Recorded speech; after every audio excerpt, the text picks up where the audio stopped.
किसान मित्रों, कृषि पिटारा में आप सभी का बहुत बहुत स्वागत है। आज हम बात करेंगे बांस की खेती के बारे में। बांस की खेती में आजकल काफी अच्छा मुनाफा है, क्योंकि आज के समय में बांस से बने उत्पादों की मांग लगातार बढ़ रही है।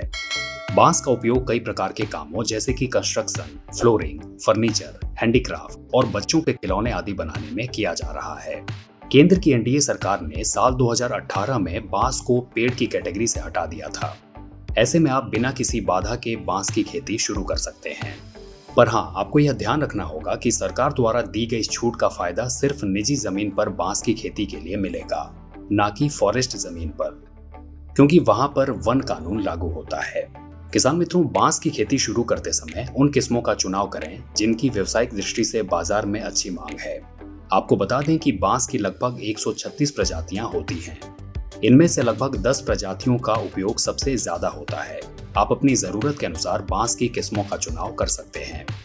बांस की खेती के साथ अच्छी बात यह है कि इसके पौधे 3 से 4 मीटर की दूरी पर लगाए जाते हैं, इसलिए इसके बीच अन्य फसलों की भी खेती आसानी से की जा सकती है। इसकी खेती के साथ एक अन्य फायदा ये भी है कि इसकी पत्तियों को पशुओं के चारे के तौर पर उपयोग में लाया जा सकता है। आप 1 हेक्टेयर में जरूरत और प्रजाति के हिसाब से लगभग 1500 से 2500 पौधे लगा सकते हैं। ये पौधे 3 से 4 साल में कटाई योग्य हो जाएंगे। जहां तक बात है बांस की खेती पर आने वाली लागत की, तो 3 साल में औसतन 240 रुपए प्रति प्लांट का खर्चा आता है। अगर आप नेशनल बैम्बू मिशन के तहत सरकारी सहायता लेंगे तो यह लागत घटकर 120 रुपए प्रति प्लांट हो सकती है, क्योंकि बांस की खेती का खर्च 50% सरकार द्वारा और 50% किसान द्वारा वहन किया जाएगा।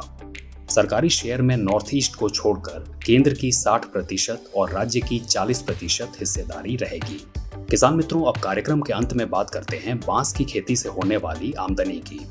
अगर आप 1 हेक्टेयर में बांस के लगभग 1500 पौधे लगाते हैं, तो आप 2 पौधों के बीच में बची हुई जगह में अन्य फसलों की भी खेती कर सकते हैं। इस तरह आपको 4 साल बाद लगभग 3 से 3.5 लाख रुपए का मुनाफा होगा।